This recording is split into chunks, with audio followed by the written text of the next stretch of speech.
அதிமுகவில் சுமார் 50 ஆண்டு காலம் விசுவாசமாக பணியாற்றிய மூத்த தலைவர் கே.ஏ. செங்கோட்டையன் கட்சியை ஒன்றிணைக்க வலியுறுத்தி எடப்பாடி பழனிசாமியுடன் ஏற்பட்ட கருத்து வேறுபாட்டால் கடந்த அக்டோபர் 31 அதாவது 2025 அன்று அதிமுகவிலிருந்து நீக்கப்பட்டிருக்காரு.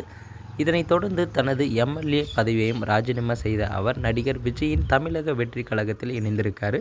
தற்போது அவர் த.வே.க.வின் உயர்மட்ட குழு தலைவராகவும் 4 மேற்கு மாவட்டங்களின் அதாவது கோவை, ஈரோடு, திருப்பூர், நீலகிரி அமைப்பு செயலாளராகவும் பொறுப்பு வகித்து வராரு.